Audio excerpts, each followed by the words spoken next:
What's up, everybody? Welcome back to Bingetown TV and our new favorite day of the week, Wheel of Time. Wheel of Time And Thursdays, I guess. football. So, yeah. We have Thursday Night Football. Wheel of Time comes out. We get to record Wheel of Time. We get to talk about Wheel of Time. This is the best. So, this is episode 6, Eyes Without Pity. So, very quickly before we get into the episode, I made a little jokey joke at the start of the last episode about how people who only listen should step their game up and comment. And it feels like people definitely listened because the YouTube comments like doubled Amazing. for episode 5, which was awesome. We were on vacation like the whole weekend and we were just getting drunk and laughing about all of the takes people had, and it was a good time. I was too hungover for like 2 days, so it took me forever to get to them. But thank you for doing them. Keep them coming. The discussion has been very fun. So shout out to everybody that is getting involved in it. And classic Bingetown housekeeping, we cover this show in buckets. So this episode was really testing that structure of the episode. Everyone's kind of flying around, intersecting. So we're going to take Land's initial little scene. We'll take Leandrin and Lanfear's initial little scene, and then we'll do kind of loosely Rand and Kyrian, and then we'll do Falm, and Falm will break down into sub buckets themselves into kind of all of the 90 Lane stuff. We'll take it once, and then all of the we'll end with the emotional beatdown that was a Egwene storyline, and then hopefully we're not crying at the end and we'll get the sign off. So I know Luke wants to say some things, so I'll let him speak now. So usually I just save my thoughts for whenever the buckets are popping up, but because like Kyle said, this episode's all over the place, I want to get these out just on the air. Just they're my pretty much solidified opinions about some things that I've been toying back and forth with. I've been hyperbolic about Lanfear, but I am officially off the rails with my hype train, like in terms of how great of a character I think she is, where I might have even joked about it last week that I said she passed Ishii. She is definitely my favorite dark friend of the show. I'm just all in, and just to back up me being not biased, like I'm not biased towards loving her, because my relationship with Lanfear in the books was like love hate. She wasn't like my favorite. I think the show, she has just been pure love. And then also like in terms of her being from Peaky Blinders, that wasn't my favorite character from Natasha either. So it's not like I'm just like a fanboy of her. I think she is. How? In what way? Like I'm explaining. Like she wasn't my favorite from Off Peaky. pod, he's a fanboy. Well, He's a now, fanboy. literally Yeah. because of this performance, for sure. And I just wanted to put that out there. I think she has been a blessing to this show, and I'm really happy we're gonna have her for a while. That was point one. Point two is the Sean Chen are starting to lay the foundation for becoming one of my favorite fantasy factions of all time. I'm not saying they're there, but like the things that we have seen already, the emotions they have made me feel specifically after this episode, they're up there, man. They aesthetically look amazing, and just the amazing nuance that they're representing in the show of how they are the most evil bastards alive, like with how they treated Egwene and what they do to women who can channel. But at the same time, if you're a regular person, they keep emphasizing like they're kind of good rulers. So like that nuance, I think, is coming across really well, and just the level of tension anytime we're talking about Damane, it's amazing. So like those 2 points aside, I'm at the opinion in Wheel of Time now where I'm no longer looking for the show to like convince me that this is a good show. I'm back on the side of convince me this is not a really good show. And that took probably until this span of episode 4, 5, and 6 that I think have been amazing. This is the highest rated on IMDb as of now. That'll probably come down a little bit, but I'm just looking at the ratings and it's like, I think we're there, man. Like I know Dave always says the S tier show, but we're getting close to where I'm just ecstatic to watch this stuff. And yeah, I just wanted to put all that out there right off the top, because I'm just so happy that we get to talk about these episodes, and I love it as much as I do, even as a book reader. So You're totally right about Lanfear. Whenever she comes on the screen, I'm like, everybody shut up. Lanfear's talking. Like, she's here. She commands the room. She's such a great addition, like you're saying. And it feels amazing. Like in season 1, I think we talked about this a little bit earlier. You know, it would be a Perrin and a Egwene storyline away the leaf, and it like their storyline would pop up on the episode, and you're like, whatever. But like now, it's every character has got something awesome going on. They got something interesting that adds to most likely somebody else's storyline that they're not showing, but everything's connected, so it's great. I really love it. You know, we're already getting some of the little seeds they planted in season 1, in season 2. So, you know, thinking long term, the little details that they're hiding could be really, really good. And it seems like they're paying a lot of attention. So yeah, I agree that this is probably my favorite day of the week. Like you're saying, just Hell yeah. wheel time day. All right, we good? Or Dave, you wanna throw in some I mean, little the only spit thing, take on there? I guess the only spit take I'll have is like this was by far the most uncomfortable episode Facts. of Wheel of Time, and it's not even close. Like the pain I felt during this episode was reminiscent of when Ramsey Bolton was like literally torturing Reek. That kind of pain that I was feeling in my body, just so uncomfortable watching this show. This is the first point we've ever gotten that in Wheel of Time, and I love seeing how dark we can get in this show. Facts. Gwen's Facts. weak. Shut your mouth. Yeah, So Broke so easy. I could man. have vomited watching those scenes, man. she did. So I'm going to call it the slightest of slight audibles. We're going to take Leandrin and Lanfear scene before Land's scene, just because we gave Lanfear so much love at the top. Only makes sense to roll into what was a fantastic Lanfear scene. So basically, Leandrin is back in. She's not at the White Tower. She's back in Tarvalon, the city. She's with her boy, and she's what the most unwelcome visitor probably you could ever have. Lanfear shows up on the doorstep, teaches her a couple lessons, and also takes something away from her. Yeah, this was an insane scene. Like when Leander turned around and Lanfear was there, I was like, this is one of the coolest meetups, like of duos and just the possible conversations they were gonna have. I had two quotes. The first one, the first one is free. Try it again, and I'll fillet you and feed you to your boy. Like that is just like the fireball she shot at her. Like I will fillet you and feed you to your boy. Jesus Christ, I love it. She would do it too. And believed then her. 100%. And then at the very end, when Lanfear is telling Leandrin, hey, like you swore your oaths to the dark, not Ishi. So, she said, you swore your oaths, you can't take them back, but there are many paths to walk through the night, which I just, I love that line. It really does like kind of shed a light on, hey, yeah, you're team dark, but it doesn't mean you have to like listen to Ishi. He's not like the one you have to follow. You just got to follow the dark. So I don't know, because I assume Ishi could just kill her anytime he wanted to. So I don't know. I just love the way she said it. Like there's many paths to walk through the night. It's just really cool. It just keeps highlighting the inner politics of the dark side, like of the Forsaken. And I really like that when we talked about it last time. They're not like a cohesive unit. So it's good to see these types of like little game moves that they're playing amongst the Dark Friends. Also, a little bit of Leandrin's backstory about how she was beaten and starved and forced to marry before she even bled. So, you were kind of close with your take, Paul. I believe you said that she was a victim of sexual assault, and that's why she didn't like men. Yeah, and explains the son and everything like that, and it's such a complicated relationship between her and her son. Like it's so painful every time they see each other, but like I don't know. This scene was just wild because then Lanfear is just like, don't worry, I'll do it for you. I'll take the pain away, which was just like Leandrin wanted it because it would be a weight off her shoulders, but at the same time, like that's her son. It's my boy. Did they mention that he was already being saved by like the dark powers, or was he just reaching that point of not specifically? She just has the implied. comment. She has the comment, where she's kind of like, you were promised life, this isn't life type of deal. So because I'm just imagining if she was married off once she bled, quote unquote, she must have gotten pregnant not long after that. So the son also must be hundreds ish years old. Yeah, he's old. Hundreds? I mean, I don't know if he's. if triples. Leandrin's, how old is Leandrin? I assume hundreds. Yeah, assume she had the kid before she became an Aes Sedai. Yeah, exactly. Before all of that, so he's been around. Well, it was when she was young. It was before she bled, which is funny that's how they always talk about it in fantasy novels. Yeah, but, I don't know.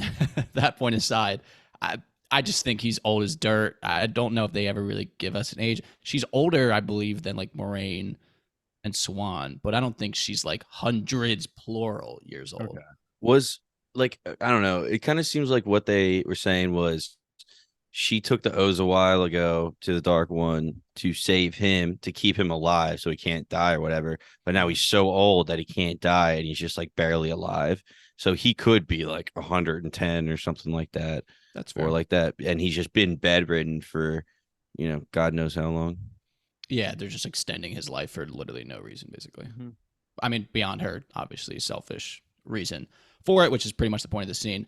I just really like the visual of channeling that's been killing it. I have multiple things written down about it, but it was just obviously it's like very cruel and wild to watch, but she just like sucks the actual air and like life and soul out of him, which is pretty wild. Leandrin's a Like complete the wild. mentor. Leandrin's a wild card right now. I mean, her Wow. loyalty to the dark side, the dark side, was for the sun, but now that the sun is removed and she's lost her weakness, she's an absolute wild card. I think. I don't know. But she has oaths, so Yeah, I guess she Yeah. does. She is kind of forcing that, but she worked her way out of the O's with the Aes Sedai. So who knows if she's able to double work her way out. Yeah, you guys love this double agent theory. So I guess it's I wouldn't say technically still love. alive. It's alive, yeah. It has a beating heart. The double agent theory. is Unlike alive. Eludrin. Yeah. Oh, and good call. Yeah, that was his name, which is interesting. We Woo. might meet a character with a similar name later, Okay. which is pretty funny. Which actually isn't surprising because a lot of these characters' names just rhyme. Believe that's the last of it for that scene. So we're gonna move to our second little tiny appetizer scene, which is kind of also Lanfear involved. Is Lan and the trio, the Green Trio. They stop for the night at an old temple to the Forsaken, only for kind of the truth of the trio's interpretation of Lan having the letter coming to light, which I personally was surprised by. I did not think that they would interpret it that way. I thought this was interesting. In the trailers, people were like, there's no fucking way they're gonna fight Lan. Like, there's no way. Like, Lan would just kill them. And I just was shocked that they even showed that in the trailer.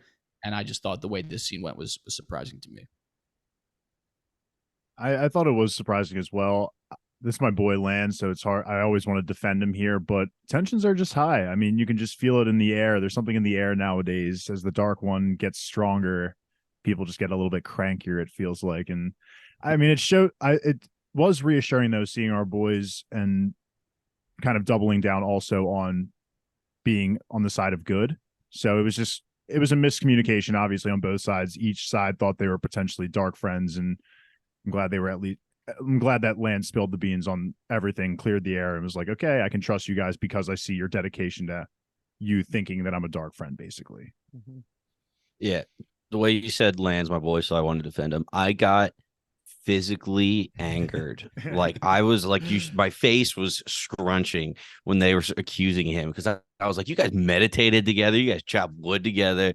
Like, come on, bro. Like, don't come at him so hard. Just be like, just ask him a question. So yeah, I agree. Don't come at Lan like that. But I get why they did it, because it is Amerlin's seat. Like, if he's trying to go to like take her out, which is what I was getting they were trying to do, or they assumed Lan was trying to do. Yeah. So they're worried about that. And I was a little upset Lan didn't want to walk into the tent where all the noise was.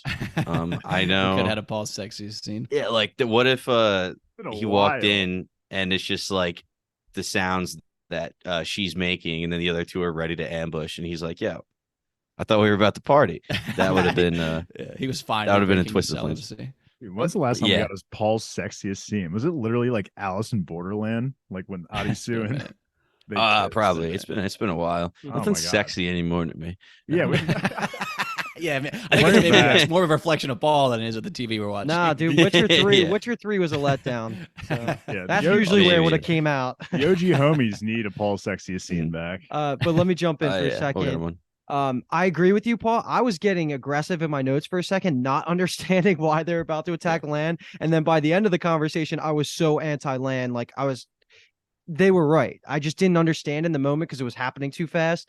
But then the second he says, like, we found the Dragon Reborn, that was an epic moment.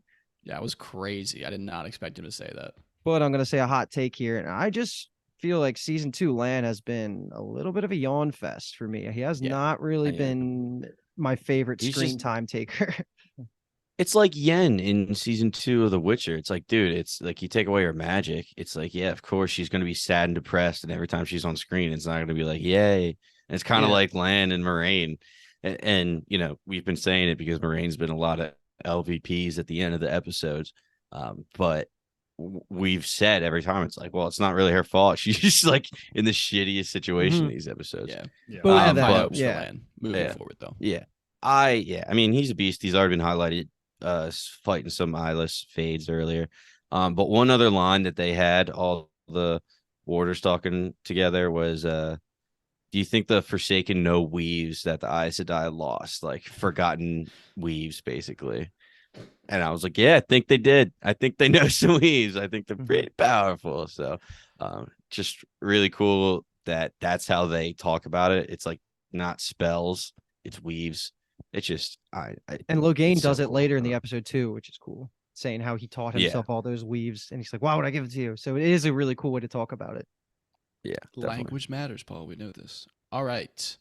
So I think now we can move into the Rand / Kyrian storyline / Matt storyline, which we will get there, but he was a very welcome, I'd not necessarily say surprise, but addition because we didn't see him last episode. So the initial scene of this bucket is going to be our continuation of the last scene of last episode, which is Rand going to sleep in the Damodred Manor, waking up on the wheel. And I was correct that it wasn't the opening of this episode. So I just say that to put a little feather in my own cap. But basically, Lanfear confronts Rand about what his plan is, and they kind of spark this like delicate agreement before Rand wakes up and leaves Moraine, because the agreement was that he has to get the fuck away from Moraine. So lots of good quotes here.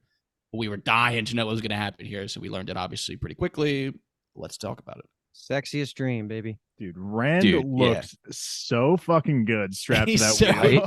jacked. Dude. He is ripped, I was man. Holy shocked. shit. His whole body could be a tech deck skate park with all the ramps and ridges, and like it's unbelievable. Wow, that's Yeah, just- that like- sexy that sexy comment was about Rand, not Lanfear, by the way. But she Yeah, had it. It took I me mean, about a she's- minute for my ears to start working because my eyes were just so glued to Rand's body for like a few minutes there. I was like, I can't not Yeah. look at this man. He's Yeah. just yoked. But Love him. Yeah, they're like, all right, Rand, you're gonna get tied up shirtless scene season 2. Your choice. And he's like, Yeah. obviously, I'm gonna get ripped for it. Yeah, Yosha Um, hopped in the gym. Few And- amazing drops here. The fact that she was protecting him from Ishii Mhm. this whole time, so cool, because it kind of makes sense. Where has he been if he's trying to infiltrate this whole time? Lanfear's just like, hey, get off my boy. That was awesome. And how they were having the conversation, and he said something like, I thought you would never turn, and she physically gets angry and is like, I thought that once too. And assuming that was Luce back in the day, she loved him, thought he would never turn. He turned to the, quote unquote Aes Sedai. I don't know, because No, it's she more the turns opposite. She's talking bad. about herself. 'Cause Yeah, Rand, yeah, okay. Rand is I was like, gonna say. Egwene and them will never turn to the dark side, and she was like, I thought the same, kind of like about herself. Mhm. Okay, yeah, that makes more I sense meant- because I she took it was as the like, one. okay, I took it as what you were saying, Paul, too, is I thought she was saying that because she loved Luz and then Luz left her for the other girl. I thought she was saying in that position, but that is much Yeah. better. I Either guess, it's I that. took it that she was saying like he said they would never turn to the dark side, and she thought she would never personally turn to the dark Okay. side, and then obviously events happened and it pushed her that way. Is her take on it? But what you said, That makes more Paul, sense. it goes into what the quote you brought up earlier with her, like there's multiple paths to walk in the dark, and this kind of shows that with Lanfear kind of dismissing Ishii here on protecting Rand. Like that doesn't necessarily, like it doesn't really help the dark side, because if Ishii wanted to get in there, he would, but Lanfear clearly is protecting Rand here, and that is going against a little bit of the dark side. So Yeah, for I sure. was cracking up because she's telling him how Moraine has been manipulating him these past few months as well. And Rand's like, all right, who should I get manipulated by? This sexy woman who's standing in front of me, or Moraine who's super rude and been really. It's like, all right, Lanfear, I guess I'll let you manipulate me. And So, let's be that was honest just funny. here, that Lanfear, besides having the baggage of the name Forsaken, hasn't necessarily done anything that's like pure evil towards the good yet, like on screen, anything like that, right? Like, Towards so Rand well, specifically. she yeah. blew well, up towards ahead. Rand's, yeah, but okay, you're right. On screen's a bad word. Besides As the far as murder. our characters know, yeah. So for Rand Yes. specifically, It's hard to read through my notes because half of them are about Rand's body. So I'm like skipping through it. But yeah, all but caps, baby. Rand is jacked. and Rand is fucking something hot. that we didn't point out, I kind of found this on social media, so I don't even know how accurate it is because I couldn't even fully see it. But if you guys saw Lanfear's amazing like outfit that she was wearing, that you can assume is from the last age when they were farther in the future, which is why it was kind of like Hunger Games-esque because they're like in the future of like what civilization would wear. And the Uh, past. and well, yeah, in the past, sure. People Both. were saying that the head part of it, which was like almost like a completed circle, not like fully touching, it was like white and black. Like so it was supposed to represent Sidene and Sidar, the male power and the female power, kind of like perfectly split down the middle. Just cool little costume shout outs to the team because I know that they care so much about those. There's a whole team built around making that look realistic, and there was probably a lot of thought that went into it. So I saw a lot of people praising their costume department. Yeah, we've been definitely shouting out the wardrobe department a bunch these episodes because, like you guys have been saying, the different factions, the different areas of like the continents, and you can just tell right away where they're from. So really, really good. I like And her then kind of planning that, maybe not necessarily planning the idea, but her like pointing out, like, you think it's really a coincidence that you're in Kyrian, the only city that Moraine still holds sway in. The fact that Loghain's also there, like, you just assumed that these were coincidences. Like, this is not what's going on. So I like the game that she's playing to obviously turn him against Moraine. Clearly, it kind of works. It's also really that way in the books, basically, that Rand is quite distrustful of Moraine, so that's really worked for me. And I just love seeing her like reference Luz Theron Telamon to him when she's like, Luz did the same thing, pushing those away. He loved to protect them. Like she kind of makes fun of his idea of faking his death, which was good. And then he gets a little aggressive, and she goes, "Oh, I guess there is a little Luz in there." And I was like, "Oh, talk dirty to me, girl." I like when he says Lanfear too. I don't know. Yeah. That did something for me. oh, she's like, oh, what happened to Celine? Yeah. She's great. Yeah. She's like, "What I ever do to make you not trust me?" He just looks at the fact that he's at the wheel, and she goes, and then just fucking flicks her fingers, and all of them are free. Her like mastery over the dream world is one of the coolest things that this show introduced, especially with Paul already shouted out. Like she was protecting him from Ishi, which makes so much sense. Like in hindsight, why was he not there every single night he was closing his eyes? And it makes a lot more sense now.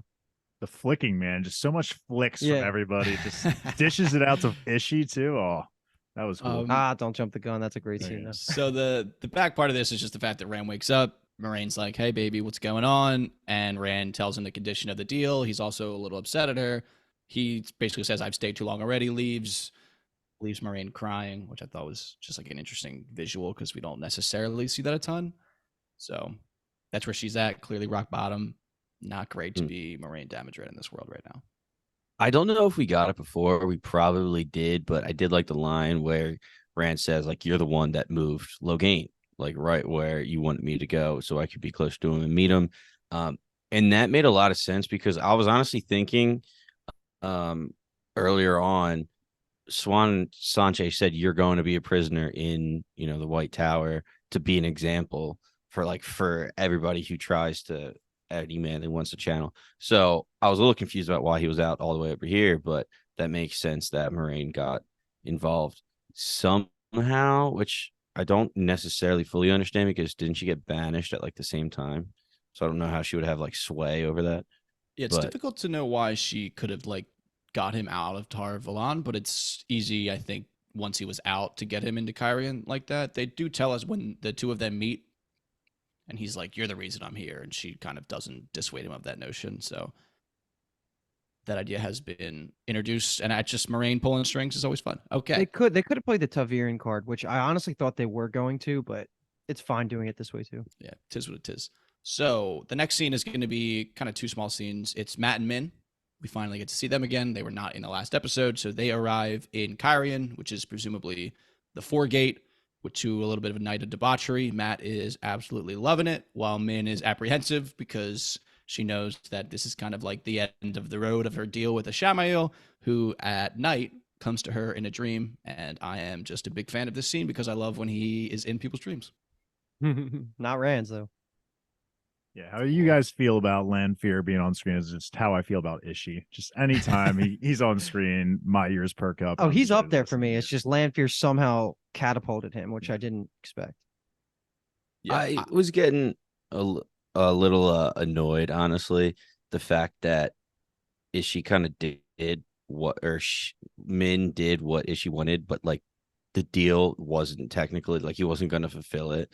I was a little upset because like, how did you know? He's like, oh, I'll promise next time you do this, like I'll get rid of everything. So I wish it was kind of more binding a little bit, or I He's the guess it's father of just lies, his, bro. it's just his Mhm. manipulation. Okay, that's Daddy just totally just lies. goes into his character. Then Yeah, he's man, he's just the betrayer of hope, the father of yeah, lies, mover of plot. These are all three. Bang, bang, yeah. bang. Was the But stealer of scenes at one point, but That's true. I don't know anymore. Nah, for No, me, Lanfear's it's got that title Yeah, now. she might. Sorry about Oh, we that. passed it around. I think so. Yeah. no. Until the next Forsaken shows up. Oh, Yeah, can't wait. very true. Yeah. But yeah, I don't know because we still don't know. She said like, what happens if I don't do it? And he just kind of snaps away.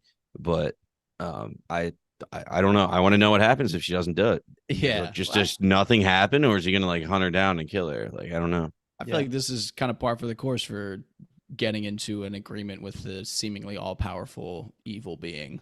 He's gonna amplify her powers by 2. It's So not she's really probably going to work out the way you want it to be. I just love when it like skips when he's talking. I think it could be potentially a nod that he hasn't like fully mastered the dream world, but also I feel like it's like kind of scarier and it feels more Yeah. like horror like when he Mhm. like kind of skips around and speaks and stuff like that. But essentially the last step is that he tells her that Rand is now in Kyrian, and the last step is to make sure that Matt leaves with Rand.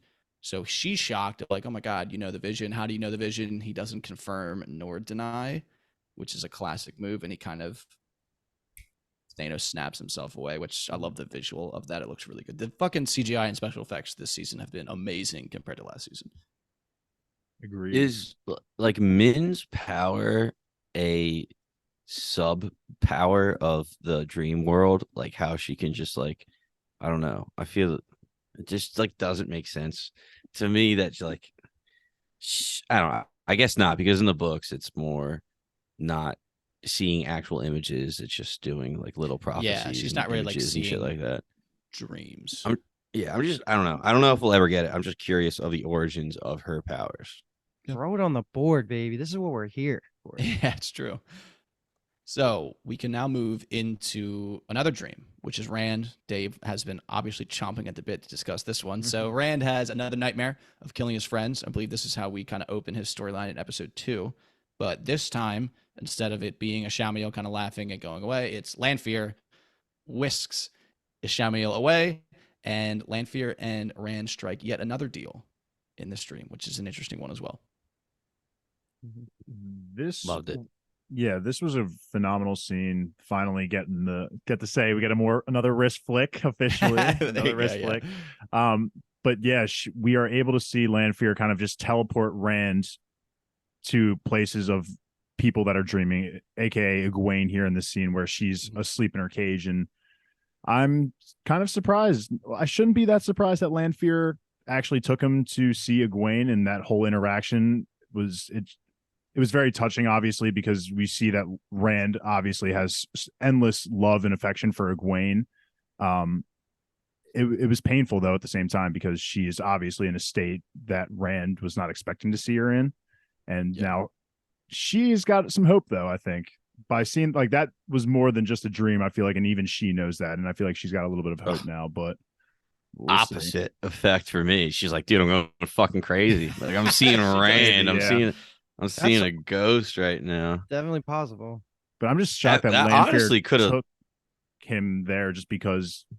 Well, I don't know if she knows that Egwene is the one that Rand is in love with, but I feel like for her that would have been a touchy subject, seeing her lose with another woman that like giving her PTSD of some sort, which it kind of did towards the end, I guess. She knows essentially they've had yeah. the conversations where it's like, I'll help you forget and you'll help me remember. Like she knows that there is someone else. She also has seen all of his dreams, so if she's ever dreamt about Also Egwene, fair. she probably knows. And also, I think what I was going to say probably led to Egwene breaking was the fact that she thought she saw Rand and was going mad, and maybe it literally had the counter effect that he wanted. But a few really good things about this scene. But before I get to those, I got to say the one bad thing, which is one of the first thing Lanfear says is, you have to be careful. You can die here, talking about the dream world. And going back to season 1, when Rand kills himself in Ishi's dream, I remember you guys bringing up, like, I guess we'll see going forward if that's going to be an issue or not. I don't know if that is, like, as of right now, what the show's information that's giving us, that doesn't make sense. My only guess is, 1, he did it to himself and not somebody else, or like wasn't the one power, or 2, it had to do something with the sword, the Hairmark blade, because still waiting for that fucker to kick in, but don't know how that would work out. So just want to know more of the parameters on that, about you can die here. And the fact that you can just travel and see the world in real time, I was not expecting that at all. That blows me away that you can do that there. I mean, we've seen it too. I mean, didn't Nynaeve, when she did the Trial of the Arches and had all those like dreams, like she came out injured too, right? That's, I would say, there's a lot of nuance involved with all of it. There's like certain levels, I would say, of being in the dream world.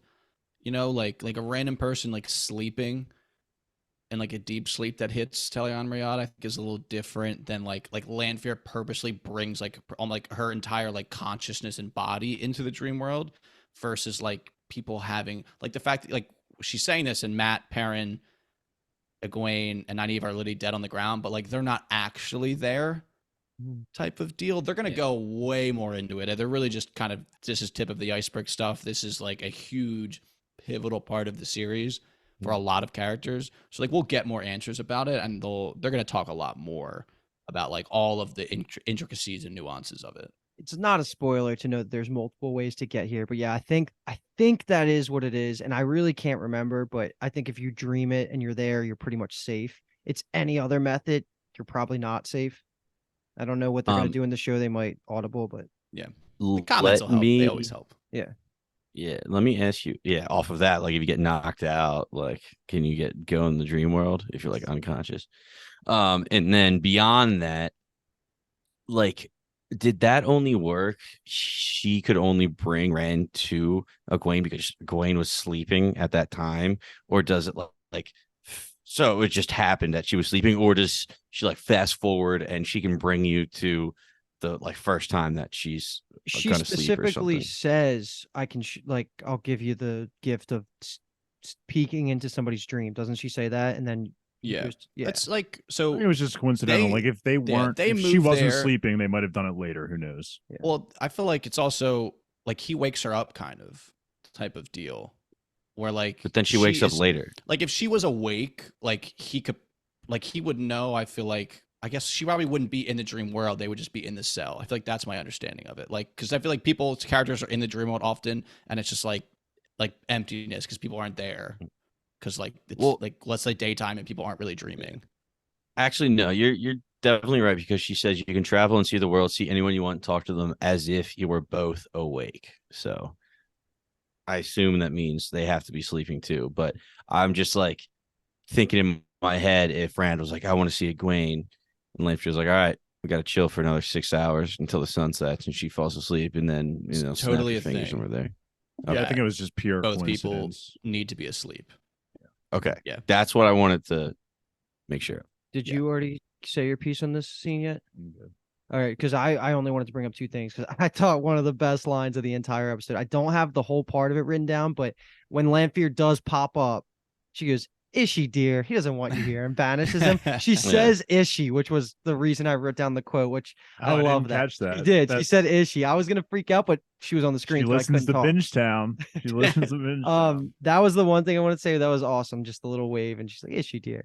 And then I thought the acting from Rand was the best at the end of this. After seeing the Egwene piece, and he says Ishmael has her. Like, I thought that acting from Rand, and I just watched season 1 again, right before season 2 came out. So for us, I don't know, 4 or 5 weeks ago, whatever it was, he was fine as an actor in the first season, but he has been unbelievable in season 2.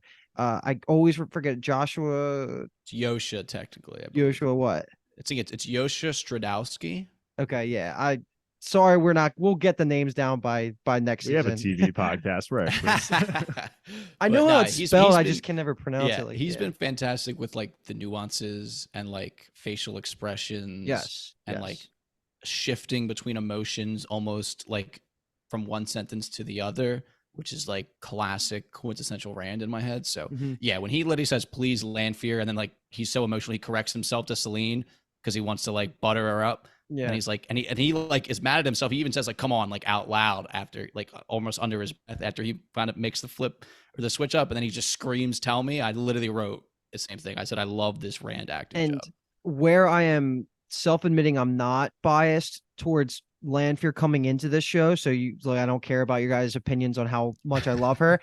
You guys need to check me on the Rand stuff because I am extremely biased on wanting to like him as a character. Like I've said it on the record, he's one of my favorite fantasy characters of all time. So hearing like Kyle say that, it seems like the general public has been really liking him as a character. I just need to make sure that I'm not just in this case being biased, too biased. Egwene and Lanfear are gonna have a cat fight at some point. I want that on the board. I feel like that's gotta be a showdown. They've got to Egwene fight versus Lanfear. Land versus Egwene, yeah. Or Lanfear, Yo, against, not Land. That wouldn't be much of a fight, Lanfear unfortunately, for against Egwene, yeah. All right, that's on the board. Write that one down.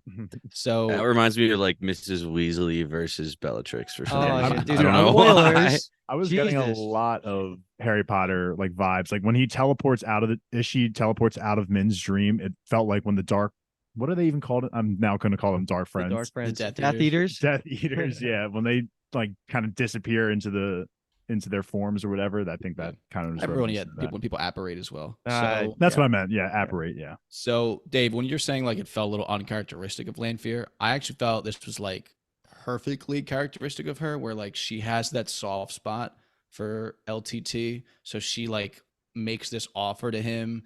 He goes to Egwene and she's like visibly uncomfortable in the scene. And then like right when he's about to touch her face, she takes it away from him because she's like, that's a step too far for her type of deal. So she's like, I thought it was perfect. It was like exactly she was in her definitely character. pissed there. Plus, it keeps it open for interpretation of what would have happened for viewers not knowing the rules of the dream world. Also true. She was probably like, look how shitty she looks. And then look at me. Like, right? She's Like, so ugly. Look at her cute nose. Okay.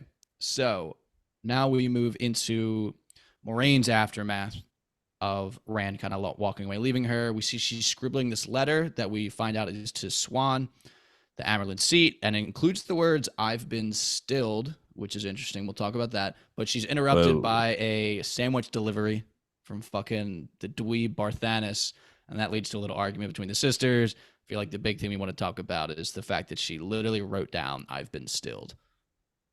Because that's just been a topic of discussion. Is she stilled? Is she shielded? Yeah, I didn't even think after our season 1 finale that she was stilled ever again. I only imagined that she was shielded with like it tied off after you guys kind of explained that. That's a thing down the road that we might get to. Maybe we're not supposed to know about that yet, and that's supposed to be like a big reveal, and then they're going to be like, oh, Leandrin kind of dropped it when they were in the ways, blah, blah, blah, in season or episode 5. Yeah, maybe we handed you the answers to the quiz ahead of time. Yeah, but I don't know if that's like supposed to be something that they're building up, and that's why Moraine thinks that. But I genuinely like don't know if she probably believes it. Like if she's writing that, because like there's no way to tell if you're shielded or like you just don't feel it at all. I want this on the record too, that this doesn't happen like this in the books, at least towards the end of like book 1 of all this thing. So anything me and Kyle are saying, if you're reading into it, we don't know. Like this could be an all, like we have no idea what's happening here. So we're not going to theorize or say anything like that. But like if you're trying to pick something up on the way, I mean, whatever. But we're not gonna, we don't know the answer is what I want to get through. Like she could be stilled, she could be, the knot could be tied off of her shielding. We're all free balling it here. I'm totally under. I was honestly, it didn't really surprise me seeing the word stilled because I just have always been under the impression that she's been stilled. The shielded thing, I guess, kind of went over my head a little bit, and I have just assumed that she's just always been stilled. But now I'm thinking about it, if she's gonna get her powers back, which I do think is gonna happen, it would just make more sense for her to be shielded and for her to think that she's still, because like Paul said, she would have no way of knowing the difference. If she's just cut off from the one source, she's just cut off. She wouldn't have any way of knowing. I think I'm on Team Shielded, yeah, and she's unreliable narrating us where she doesn't know the truth. Correct. So I just feel like that would be just like a very nice like twist for like non-reader audiences. But how does she break out of a shield then, like that? Like what would be the catalyst? Like she needs to confront Ishii? It's tough too, because you'd feel like Rand. I could say, I mean, theorizing, if she's shielded, maybe Rand gaining more of a level of mastery, he'll be able to recognize the shield is there, because like another Aes Sedai can't, because it was used by theoretically siding, because it was Shamiel who's a man. That's the side of the power that he uses. So like Moiraine can't detect it. That's a great point, actually. I didn't think about that. I think there's like one thing I'm thinking of where like maybe she could detect it, but I don't. It's tough. It's tough. But that would be my like. That feels like my like stepped process is like Rand gets more adept at using it. He recognizes it. He tells you the truth, and it's like, whoa, she's shielded, not steeled. So, question for you, Paul, because I know the answer from Dave. We were watching it together. When she was writing that letter, did you know it was to Swan right away, or did you think that it could have been to Lan or Rand or anybody? Like, who did you think she was writing that to? Swan was my first guess. I mean, I was like 90% like there, because she doesn't share any information with anybody, and the only one we've seen open up to and tell to Neil, actually, that was Paul's sexiest scene right there. True. That was when Moiraine told Swan. If you go back and listen, there was some saxophone. Yeah, it was great. I always knew it was going to Swan, or assumed it was. I think I said Swan right away too, but the only other person I thought it could have been was like the sister. Like maybe Moiraine was trying to dip out and was just like writing a goodbye note to her sister, kind of just saying, "Hey, I've been kind of down because I've been stilled, so put a little less pressure on me." But it made sense that it was going to Swan. Also, go ahead. I was just going to say about her nephew coming in and then her sister coming in, and we learn a little bit about how she didn't come home even when her father was on her deathbed. She knew that was happening too and chose not to come home. They didn't. What was so important, Paul? What was so effing important about that? No, I mean that was the quote she said. That's Swan Muff. That's what was so important. That's what she said. Oh, what was so important? I thought I was like, dude, I don't know. Paul was offended. He was offended. I forgot about that line that you was saying. But yeah, I assume the thing is they didn't really give us a timeline, but like I assume it was during the last 20 years when she was looking for the Dragon Reborn, because that could be my only guess. Yeah, I mean that's the thing, is it's so important that she has to find the Dragon Reborn. She doesn't care about her father, who she did say too that she very much loved her father too, right? Mm-hmm. Yes, and also they said she was her father's favorite. Here's the thing, which I wanted to ask you guys: when you are stilled, I assume you can break the oaths. Yeah, the oaths are put upon you by the One Power. Once your connection to the One Power is permanently severed, then you are no longer subject to the oaths. So it's permanently. So not stilled. I'm sorry, permanently. Jesus, I'm sorry. I'm shielded. not. If you're shielded, you would still be subject, to my knowledge, to the oaths. Okay, because I'm just thinking right now, if she doesn't know if she's stilled or shielded, she should just try to lie. And then if she lies, she's like, "Oh, I'm stilled." That could be a little plot right there. But that's like an intricacy that they could change without telling us, and it still will make sense. So it's just guesswork. Okay. I mean, what's the other oaths? The one is you can't lie. The other one's you can't use the One Power. So obviously she can't do that. And what was the third? The second one is you can't use it against a sister or a non-dark friend or right. Well, she obviously can't use the One Power in general now. But like what is the third one? What's the third oath? I can't remember.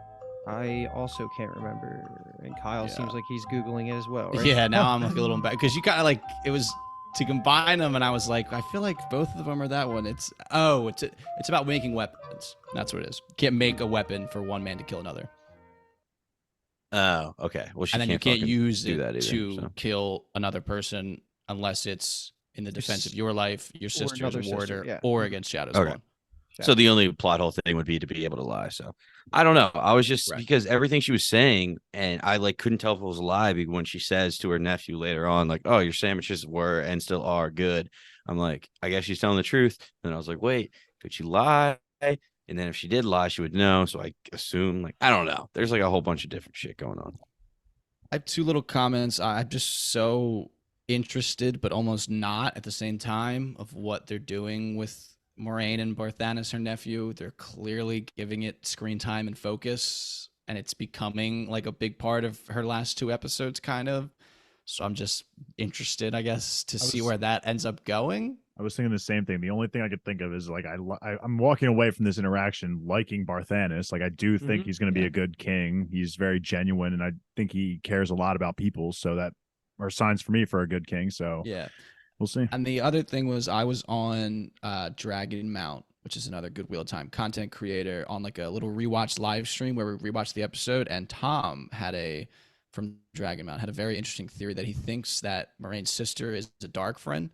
And he thinks that they're like laying the foundational groundwork because she's wearing like that like black lace outfit, which is almost exactly what Lanfear was wearing as Selene. It's when, like, ingrained. It's already in the books. It's already So then it was like, also you could have the perspective that like she gives Moraine the advice to like, do you really need to protect Rand?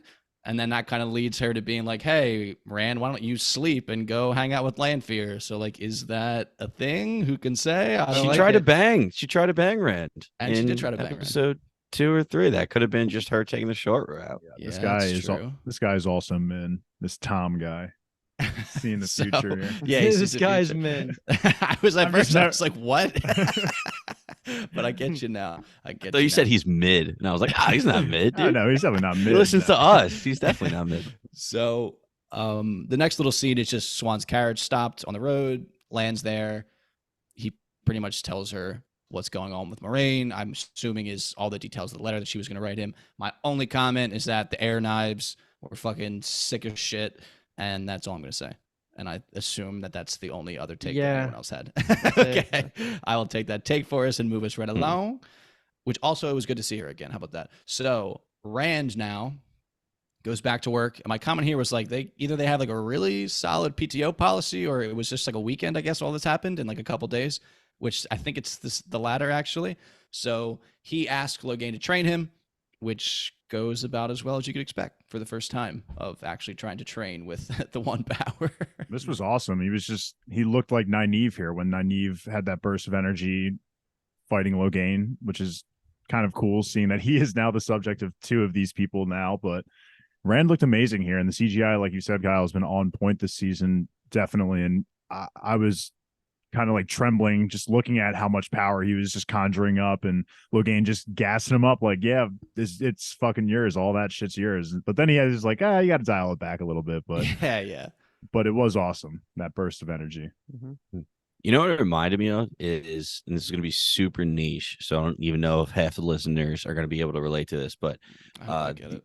X-Men First Class, when all the new recruits, I think it's First Class, are showing off their powers in the like little room, and the one disc guy like does like the hula hoop thing. Yeah, it looks like that times like 12, and it looks awesome the way it just like grows and grows, but it's still almost like orbiting around him, like he is the center of it, but there's just so much flowing out.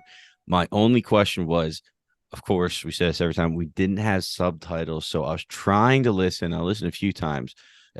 It sounded like Logain says, like, yeah, that's it. Like he could tell that Rand was starting to be able to touch a little bit. And it's just going to go back to the question, can Logain see the weaves around somebody else? Yeah, I mean, that's the tough part. If he's cut off. I mean, he definitely seems like he can. Yeah.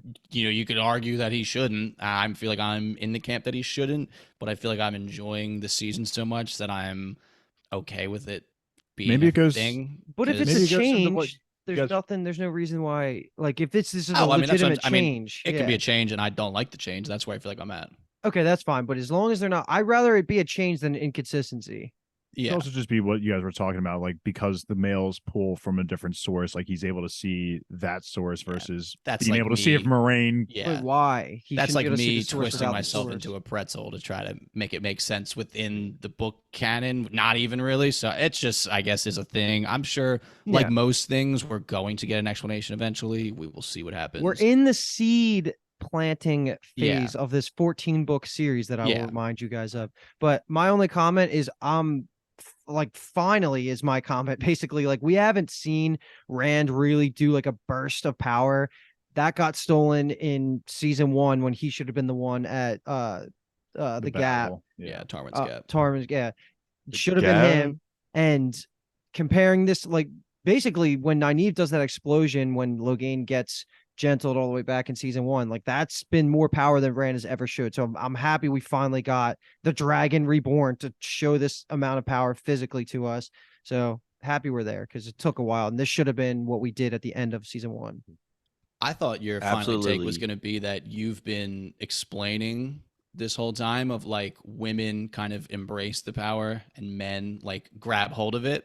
That And was okay. yeah, they kind of solidified that in the show canon here, where Logain says like you've been surrendering the source, but you need to fucking reach out and grab that shit. And he uses the same words that Lanfear used in episode 4 because we're on 6. He says if you want power, you need to take power, Mhm. which is exactly what she told him when they're on that cliffside. So I thought that was fucking awesome. And you saw the black taint. Yeah. I don't know if they're doing that Mhm. again. That could be another thing that they've been inconsistent with. Like, who knows? Or is it because he like did this grabbing of the power that the taint starts to come out and it starts to affect Yeah, him like it Rand's did to Logain? taint. Yeah. Rand's taint's getting Yeah, bigger all of finally, a we sudden. get to see his right? taint again. So another thing too, I just like that Rand says there's not enough time to learn how to use it. And Logain, kind of similar to what Dave was getting at earlier, of just with that much power, you can do anything. You can fight anyone you want. And it's like, let's was the- fucking go, baby. That's That our was fucking the protagonist. best. I fucking Yeah. love Yeah. that so Dragon much. Reborn, That was- baby. Again, is that reflecting off of he just saw how much power Rand can Yeah. do? I assume it was. Yeah, But I'm over that I now. absolutely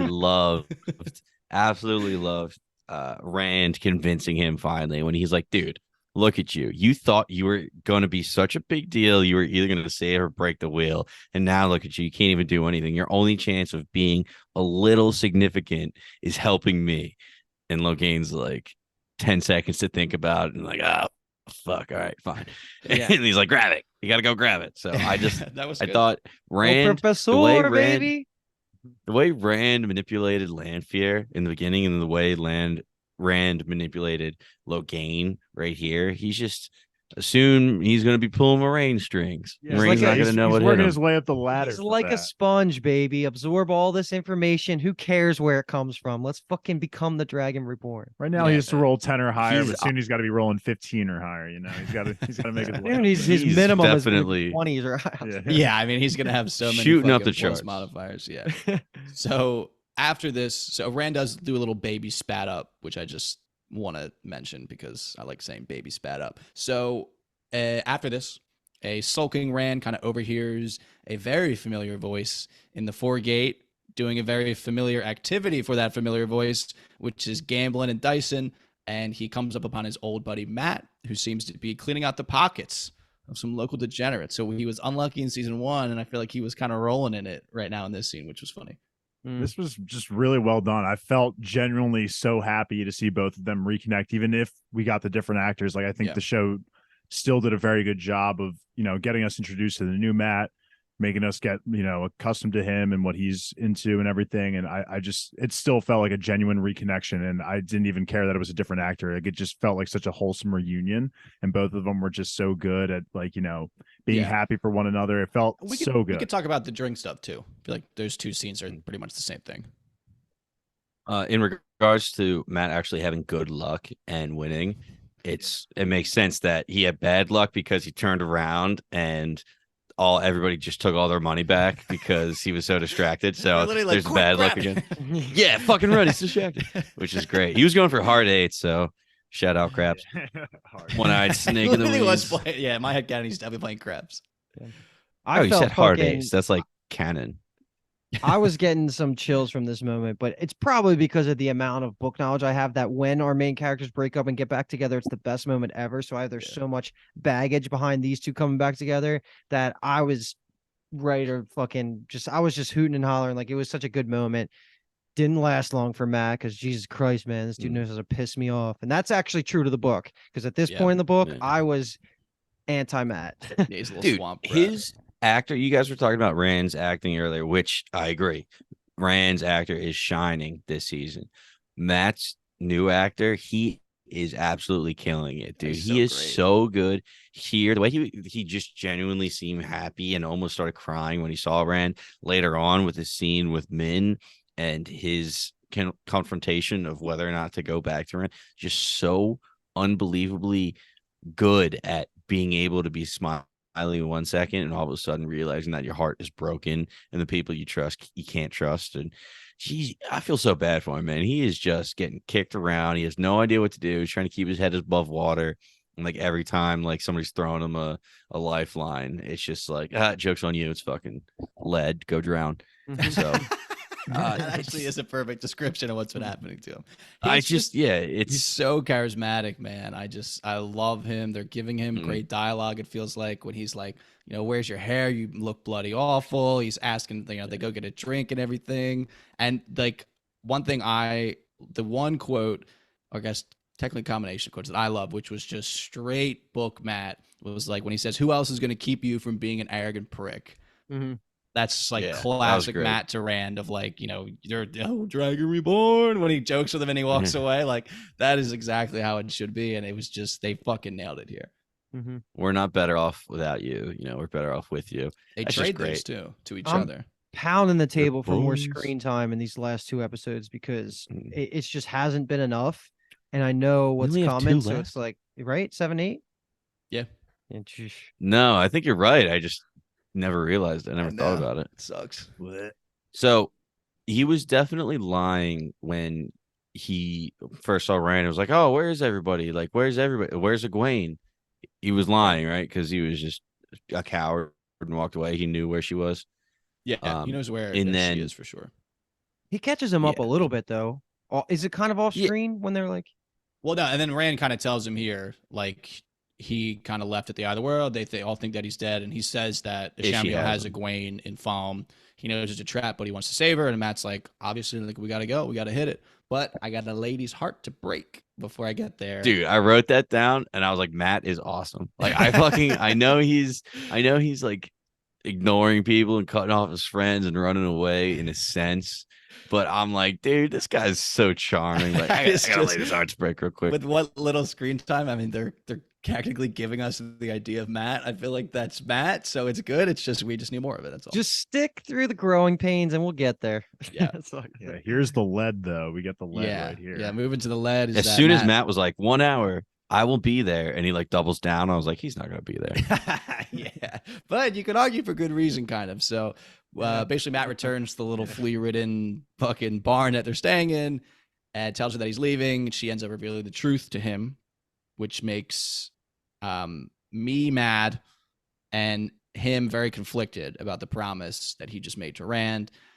It's just another heartbreaking scene for Matt. Just very well acted, like you said. Some good quotes. I don't know how much we want to get into all of it, but the floor is Just- obviously open. I'm just gonna quickly just say my piece because this isn't worth that much of a conversation, but I wanted to kill Min. I wanted to kill her so badly here, and I loved Matt's reaction in the first half of the scene, and then what he ends up deciding. I was like, "Fuck me, dude." Matt back in the dumps where he belongs in my book knowledge of this point of the story.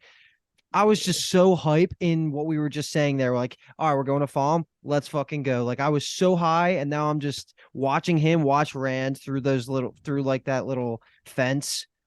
I'm pissed. This is how I felt when he just didn't go talk to Egwene when she was crying at the White Tower over Nynaeve. It's so frustrating, and that sums up Matt the first 2 books of Wheel Time. I just putting this together now.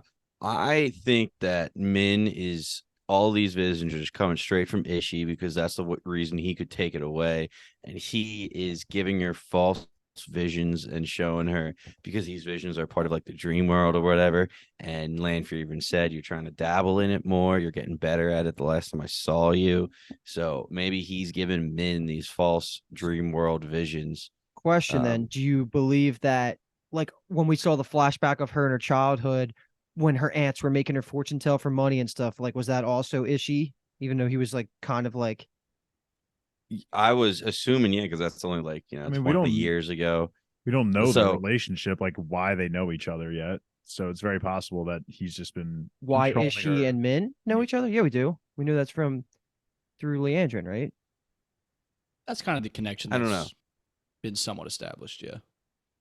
I don't know. I kind of like want to just double back on everything I just said, because I mean, if backspace, I'll Ishii- backspace and take it off the board. yeah, if Ishii wants Matt to go with Rand, then why would he give Min the vision of Matt killing Rand, and which would cause Min to tell Matt not to go there? So I don't know. I'm gonna backtrack. What I'm Okay. trying to say is I It's don't know off what the the board. fuck is happening right now. Very fair way to say that. I feel like Yeah. for me, it's the knife. She does explicitly describe the knife here, and so I mean, well, obviously, like, Matt is processing mostly the fact that he's going to stab Rand, but I think like once they kind of separate and some time goes by, like that knife is going to come back into his head for whatever reason, whether it be because Min brought it up here or something. But I think it's important that he now knows that he's tied to that knife in some way. When I heard knife, all I Mm. thought was pot on Fane, put him on the screen. That's Yeah, it. like that's Ruby dagger.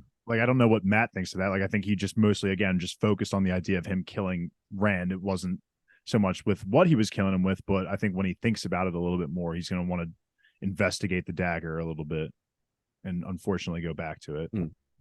15-second comment. When Min was drinking from the mug, there was writing on the bottom of the mug, and it was either one, just like an artist stamp, and that's just a really, really cool detail to throw in there, to have an artist stamp on the bottom of the pottery, or two, it was something in the handwriting that Moraine was writing in, like the actual language, and I need a translator to see what it said. Did it say like 16 ounces or something like that? Like how many ounces of gold? That might be a watch and find out for you there, Paul. We'll have to wait on that. Okay. So two kind of quick connected scenes is just gonna be Moraine. I think that's like the fourth time I've done that. That's their couple, their shipping name. Oh so God, get that away. You're in from on me. that. So Moraine wakes up a new woman, and she has the kind of new lease on life. She's walking around. She's nice to the butler. She's complimenting sandwiches. And then a brand new wrinkle is thrown into this good mood in that Swan Sanche has arrived in Kyrian and has summoned her. And then we see Swan physically arrive in Kyrian. We know that Leandrin is there because she tries to make a little light, funny joke about how they installed the last monarch on the Sun Throne, which is what kind of this high seat of Kyrian is called. Swan's not really having it, and that's kind of it. We can talk about whatever we really want. Don't know how much we will talk about, but as always, I was just Big deal. when Leandrin goes up to Swan, I was just singing "She Knows" by Neo. I was just like, "She knows," yeah. But I don't know. I don't think she obviously does know that Leandrin's Black Aja. Love the references that we get with that every time, but I think it was really like Swan. Like coming out of that carriage was just so amazing because she just looks like a powerful person, just not just, physically, but just the way she's dressed and everything, like the amount of attention she gathers with whenever she steps out of, a room or into a room, whatever. It's always so cool to see. It's just a great reminder for her that she is just the top of the food chain right now in terms of Aes Sedai. I wanted She to see is mother. Varen. I wanted to see Varen in this scene. I wanted to see her fight when she brought out those fucking daggers. That's for sure. Yeah, that's well, we know. So we've seen 2 of the 14. We know that Yaska and Leandrin are there. I guess maybe we'll see. Although I also think we got a sneak peek of Queen Galdrian, if that's who that was, kind of standing on the steps, like as a welcoming party receiving her. Another comment that I forgot to make in the Moraine's fight with her sister is that when her sister, and I just thought of this because Swan Sanche's title is mother to all the other Aes Sedai, is that her little sister goes, "You're just like mother through and through." And I can just picture people like, because I guess now thing on the internet is being like, she's so mother, like calling people they like women they like mother. So I think people are going to run with that because Moraine is mother. Okay. We didn't even real quick talk about how Moraine just whips her tits out or like, yo, I'm the elder sister. This is my place. You can't kick me out. Blew me away. I was like, how that is just a crazy thing to say, but okay. At the beginning of you saying that, I was like, we didn't talk about her taking her tits out because she didn't take her tits out. Yeah, that was a wild way to open that. I get it. Spa scene. It's the spa Where's he going? scene from season 1. I thought you were going to rule 34 us right there. So we're going to go on to, we talked about Matt's reaction to Rand waiting at the gate, but essentially the only thing to talk about here is kind of our takes on the fact that Rand is now going quote unquote alone. And then he runs into Lan and the triple threat trio. Just interested in what people think about the fact that now Rand and Lan have reunited. And now Moraine is also in Kyrian, Swan's in Kyrian, Matt's in Kyrian, Min's in Kyrian. So we're kind of getting all of these people now ending up here. Classic Malazan convergence. But when he says alone it is, dude, a tear rolled down my eye. I was like, fuck you, Beast. Matt. You go. Oh God, it was so frustrating, but that's it. Love Rand for not, getting pissed at Matt. He could have easily just been like, the second time this fucker's done this, but he just kind of seemed to shrug it off and was like, he's sure. dead to him. That was straight Alonzo Mourning.gif. It was just pissed and then it's kind of accepts. It's like, all right, we hitting the road. Yeah. But I personally am absolutely gassed up that Rand and Lan are together. Again, I feel like when we were talking about the top of this, of like Lan season 2 has kind of been bled. I feel like this is the journey back. Rand with Lan and Rand kind of alone is like the perfect recipe for me for kind of the beginning of Lan's comeback. Let's get Lan teaching him how to use that Heron Mark blade a little bit. We already got Logain teaching him how to use the 1 power. So let's get Lan teaching him some non-1 power moves here. Yeah, he does just literally carry on his back and get some of those more of those sexual sword forms in my life and teach him to Rand. Cat crosses the corner, baby. The Dragon Reborn get a warder, or is he just too powerful? He doesn't even, or they don't even need one. It's an interesting question, but he should get a warder. But also, real quick, regarding last episode, Moraine says, Lanfear was previously. I'm sorry, she was in love with the previous Dragon Reborn. And Kyle, curious, did you have any issue with that they called Luce there in the Dragon Reborn and not the dragon? Because I know we were talking about how that's just like the title that they gave. No, they said it's like technically like we're all my take and my initial probably very loose like late book knowledge is that like technically like they're all kind of the Dragon Reborn. Like it kind of depends almost on your perspective of it. Kind of, but I think he might have been the first one that got actually the title, the dragon. Now that because it was the Age of Legends, right? Yeah, that's why he was the dragon. So Moraine should have said the dragon, not the last Dragon Reborn. It's tough because technically, season 1 you're talking things, about, like these ages have come and gone and come again. So like, there's a dragon.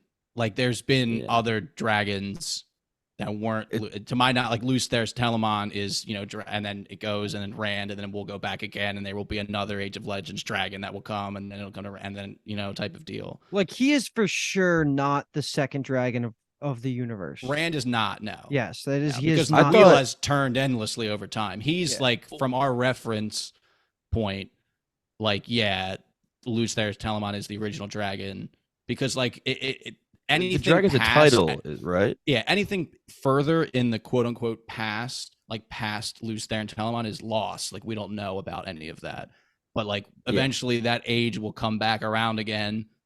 And like they won't know anything about Rand and what he's done. Well, like next time it would be you don't know about Luce. And the next exactly. Yeah. So, but the next time they're not going to call him the dragon. They could call him King Puffy Cloud or whatever. It just so they will just call him the dragon. I guess that's just the thing. It's the dragon and the dark one. Season 1, I remember I just listened to one of the episodes where I thought the title of the dragon was like a military title, like general that they gave to Luce. So that's why Rand was supposed to be the Dragon Reborn. That's why he's not the Dragon Reborn, because he's not the Dragon Reborn because we don't have any there's no memory of the infinite ages that we've been through. Type of deal. Okay, so like the title, the dragon, we might be talking I guess, past is each other, and I'm sorry. Like the chosen one is like what we should be calling them instead of the dragon if we're talking about infinite cycles, because the dragon again was just made 3,000 years ago. That title before they like that's what I'm asking. Like before that, did they call him the dragon or was it a different name like the chosen one? Or it seems like you're hung up on the semantics of it, which Yes, you totally. shouldn't be. I You am. shouldn't be because, like in the books, like I think it's even like early on they say like we're in some call it the third age, which means nothing because it's not the third age. It's not the second iteration of the dragon. Yeah. It's infinite, a wheel that keeps going on and on. It's more about what we remember from the last time. Like Lanfear. It seems like she was a Forsaken for the first time when Luz was alive, but the Dark One had his generals for cycles and cycles and cycles. So it's just more about how epically strong the last age was, because it's called the Age of Legends. When they said all of the Terran Grial were made, like we can't even do that anymore. The male power wasn't tainted yet, so it was like such an important pivotal turn, the last one, that it's like kind of like the main plot of like why we're the Dragon Reborn now, because of how important the Age of Legends was. So That's it. I'm just pissed that Moraine called it the last dragon, the Dragon Reborn, when she could have called him the dragon. So that's the only thing I'm getting mad about. Basically, so looking on the interwebs, it's basically so the dragon is the title for the male champion of the light against the dark one, and it is always the reincarnation of a single particular soul. He is reborn in the Age of Legends and again in the Third Age and all equivalents of those ages along the wheel to combat the shadow. It is unknown if he is born again in a similar repeating pattern in other ages. The dragon of the Age of Legends was Luz Theris Telamon. The dragon of the Third Age is Randall Thor. Mm-hmm. And then it goes on to say that it sounds like Luz can be in the called prologue. the It says Dragon it indicates that Luz Theris Telamon only earned the name dragon during the War of Power.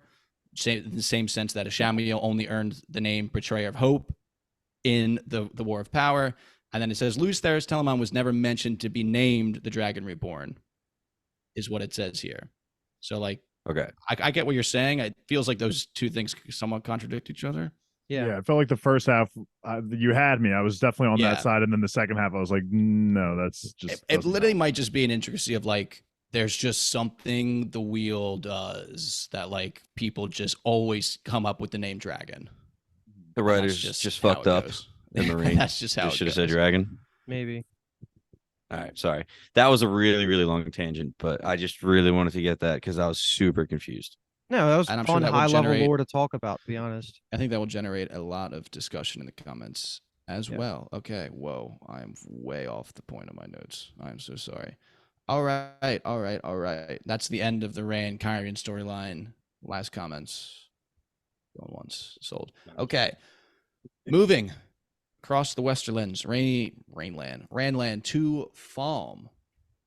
So we are going to take all of the Nynaeve, and I'm going to butcher her name. I'm so sorry. Rima Sedai and Elaine stuff first.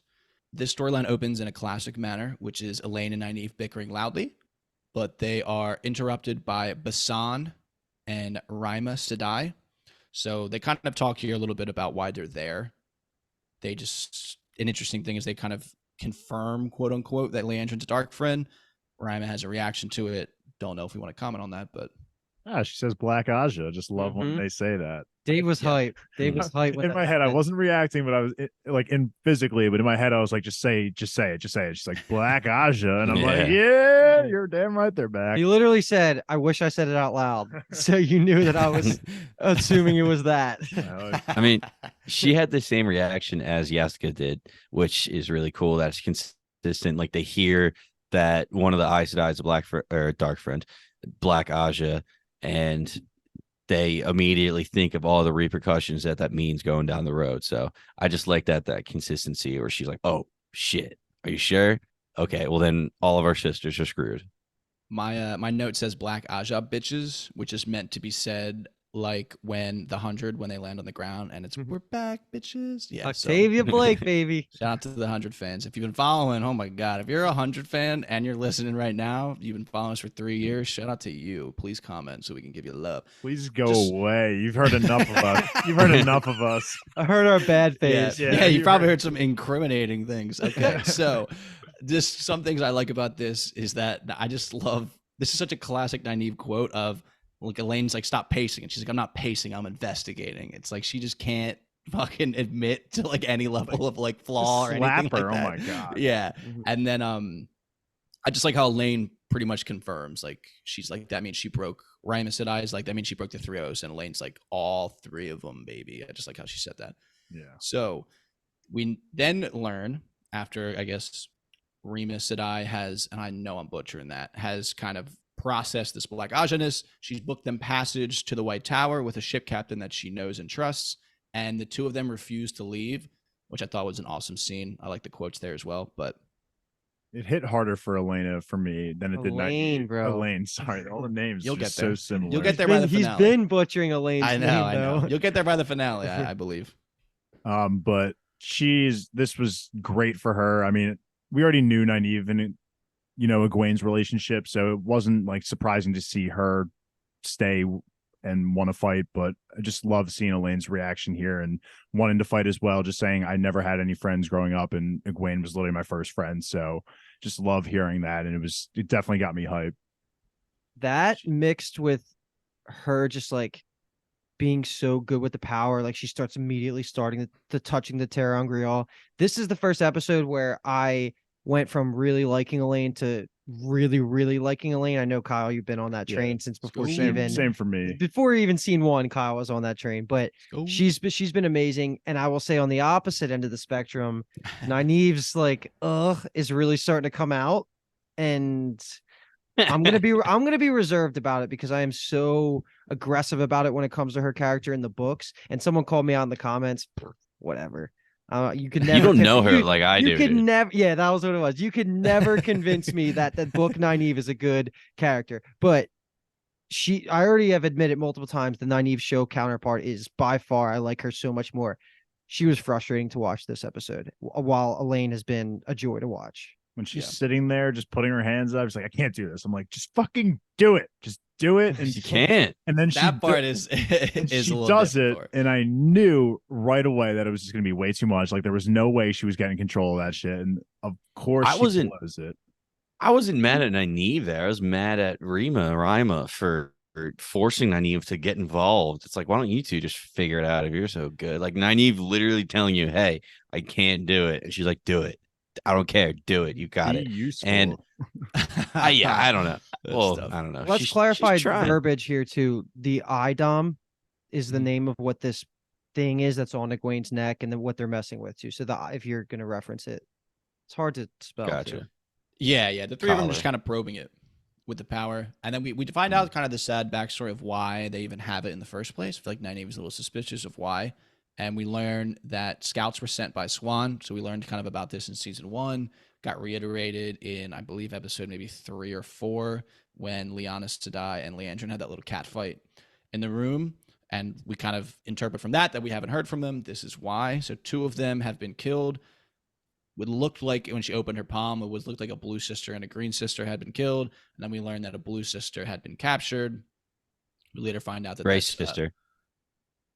Was one of them gray? I think it was a gray sister was killed. There's 3 gray rings, right? I think. I thought the one yellow gray one was hers. I thought it was yellow and it was her ring. I don't know though. You could be right.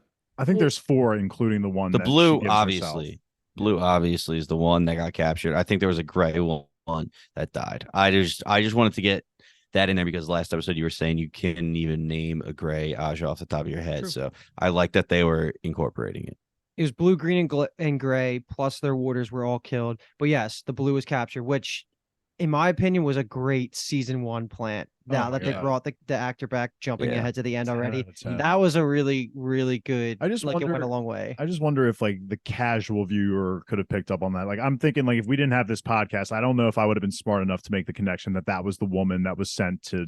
Because Dave didn't remember. I had to kind of remind him when we were watching. Exactly. It's been 2 years. That's what like the casual watcher. I don't think it would have clicked right away, but thankfully we had the podcast. So I thought, again, it's just me always talking about how we just come full circle with these things. The weave wills how it will. And that was the first scene. I remember us talking about it in season 1 and being like, they're doing background stuff. Like, Yeah, remember the fact that they're talking Yeah. about this. And I so. forgot. That was in the trailer too of this or the previously on Wheel of Time. Previously that was on. like one of the first things that they showed, Okay. which was really good. Yeah. That's actually That's a good the thing. only reason I knew it. If I saw her, I Well, don't that's good I then. don't know if Yeah, I they're doing would it. have actually recognized her from the spa scene. Yeah.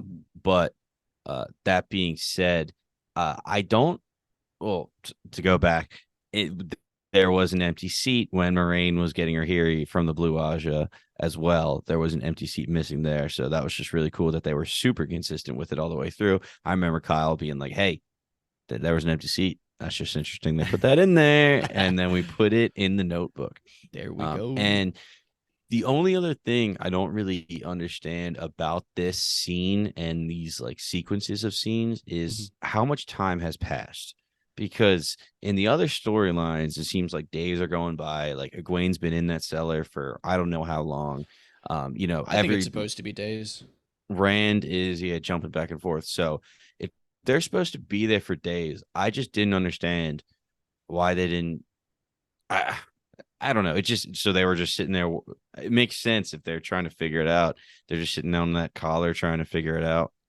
It's I mean, that's kind of I those- think was the intention. It's just kind of always daytime and they're wearing kind of the same clothes, I think, so it's hard. But like it feels like each Yeah. scene was like they tried like they talk about the ship and then the scene changes and now they're on the floor and they're trying to like this is the new day and they're trying to mess with it and then like they fail and they have another discussion and then the next day they're trying to fuck with it type of deal. That's I guess what I'm thinking, but I kind of agree with you. I'm with you, Paul, but what I'm just kind of thinking in my head right now is just that because they are forced to just stay in that building, like they emphasized last episode, like your faces are known, you can't leave anywhere. So what's the point in us getting any like action in between there if they're just going to be sitting in the room the whole time? Like I'm with you. It does hurt like how many, like with the time and how like feeling out how much time has actually passed, but I think we can assume days at least. Well, my only question about that is like, why didn't they move? Because there's at times when the water comes back and they're like, oh, like they're all gone. Like we can talk loudly now. And it's like, all right, so can you like sneak out then and go somewhere super safe instead of risk that? just.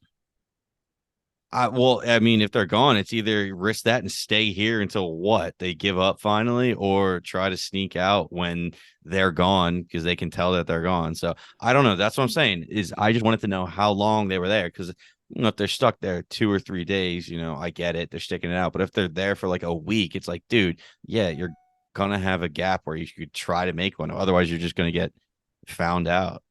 I think a big thing is like it feels like step one. I'm sorry. It feels like step one of this is like they want to figure out how the freaking thing works before they go through breaking anyone out. Like theoretically, Rima, and her water Basan have been there for months at this time. So I'm just saying, why couldn't they grab that collar and then practice, 6 miles away, so they're not always in the threat if Nynaeve channels, there's going to be a handler right around there to just jump on them. They can't just leave the city and hang out. Well, that's what I'm saying, dude.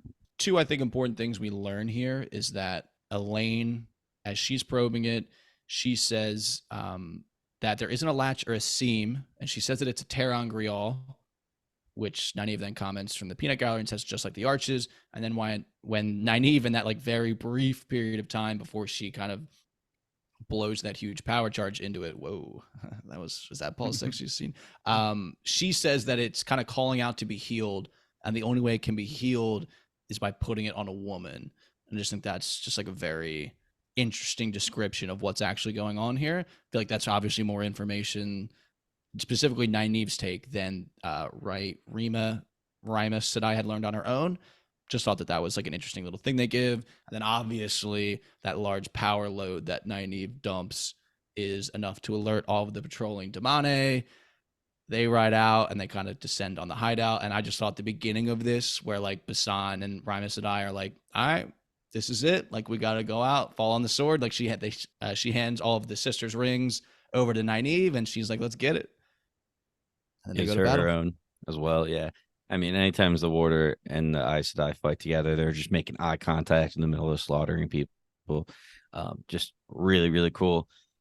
So just real quick, terre Grial could only be made when 3,000 years ago when They can't make Yes. them anymore. Yeah.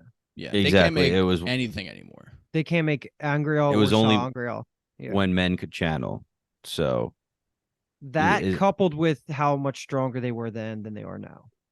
okay, so these collars have been around since the last age is basically what I just wanted to get across, question wise. Theoretically, yes. As far as we know, there hasn't been anyone made any sooner than the Age of Legends. So yes.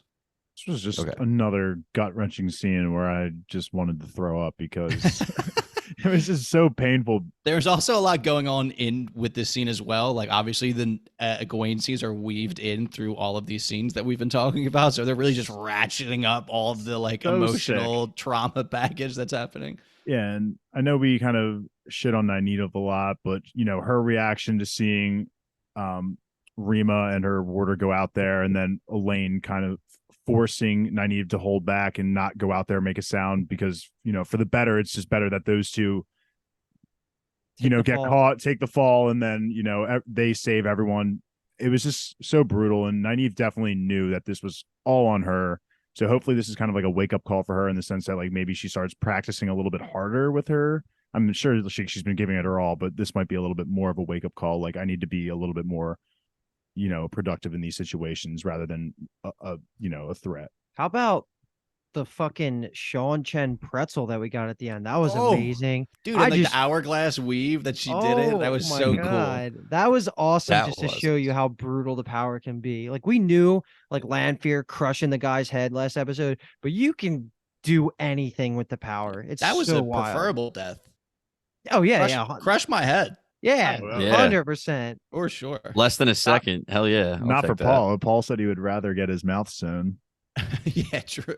I mean, you're not going to Quality. die if you can just cut that open. You're good. Like about getting my head exploded. Are we Yeah. doing pretzel McGee over there? It's I'll also take- that we've Own mouth. we've learned we had learned rather at this point in the episode that all of the pain that a Soldom feels, the Damane feels times 2. So this chick's getting crushed into a pretzel, Yeah. and the Damane is just like immobile on the ground, basically. Like just you're Yeah. not actually getting your bones broken and moved, but like you're feeling it.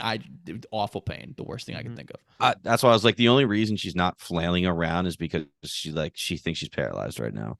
Because 3 times worse than that is like, Jesus. She did one snap with the hourglass, and I was like, oh, she's done. And then she was like, snap, snap, snap, Yeah, she snap, kept like going 7 back more for more. times.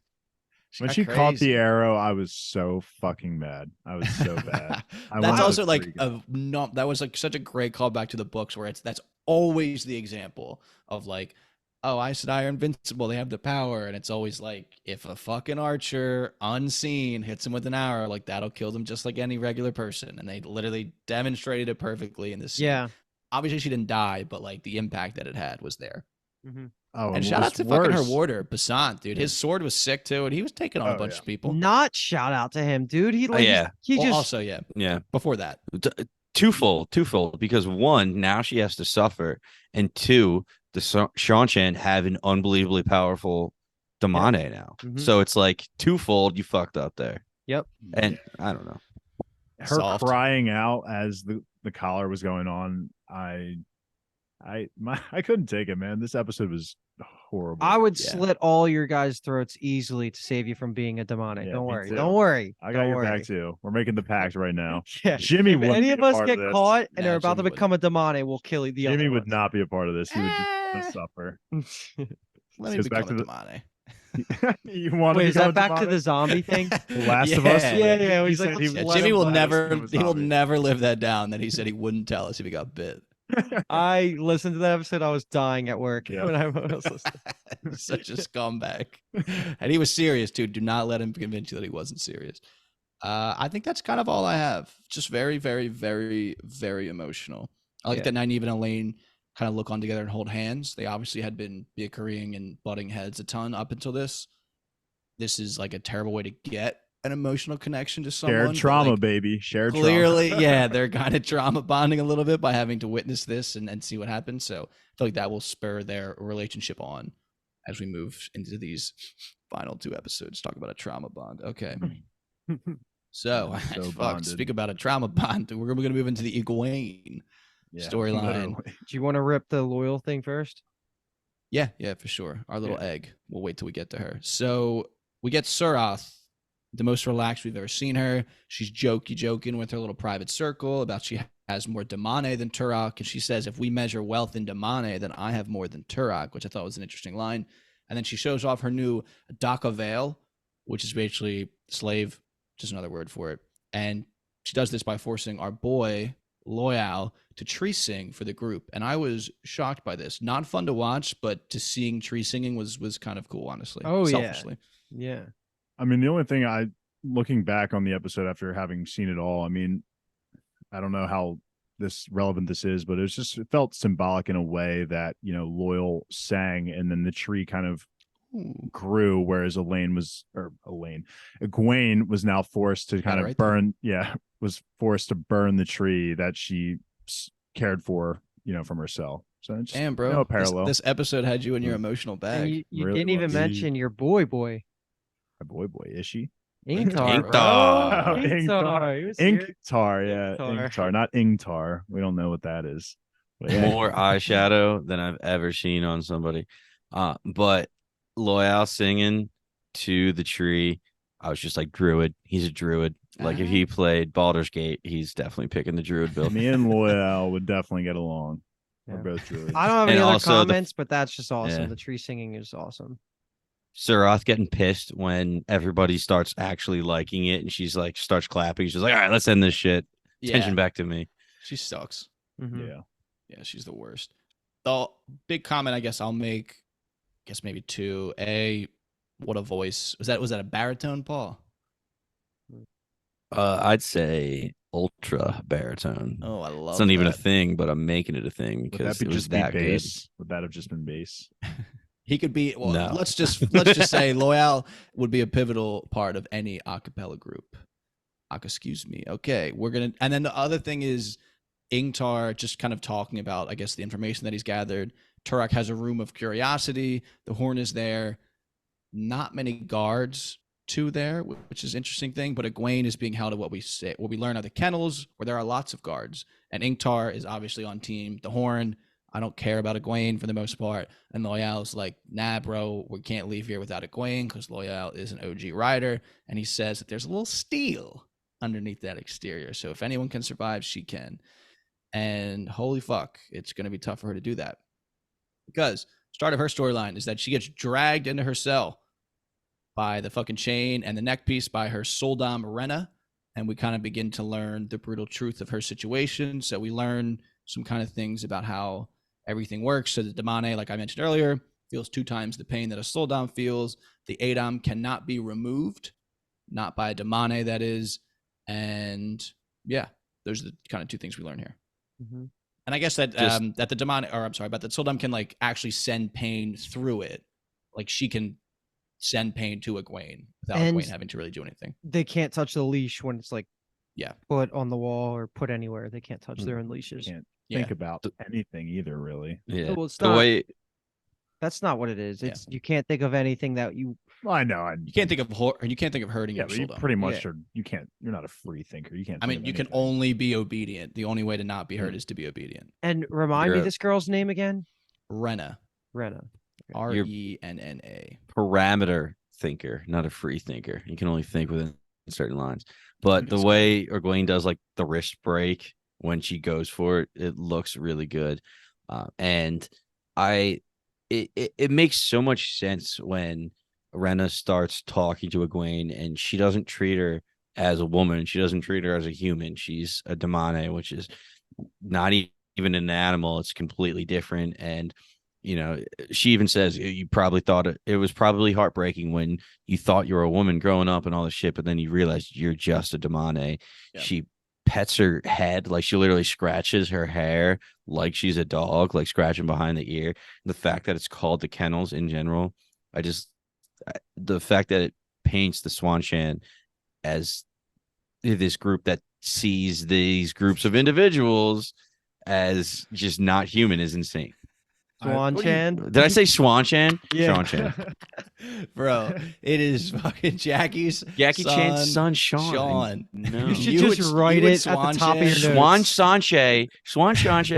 Swan Sanche, and Is a Sean Swan Chan Chan. are just way too similar. Swan Cross them Sanchez up. and the Swan Chan. Sean Chan. God Yeah. damn it. We're moving away from this. Okay. All I know is that I thought there was hope for Rena. She's like, I really have faith. Like, I really build on the idea of having a good relationship with your Damane. I was like, okay, maybe we'll get a good Sean Chen.